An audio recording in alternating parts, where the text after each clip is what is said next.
Electric parking brake.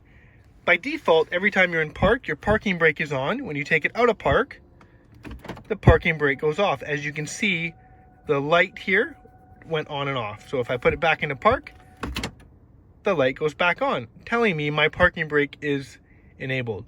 I can disable it manually by pressing or pulling. It will disable or enable. The hold button, that is a great feature for when you're stuck in stop and go traffic, or maybe you're at a construction site, stop and go. Once you're in the stopped position fully, you can enable the hold button, and that will hold you there until you take your foot and depress the accelerator.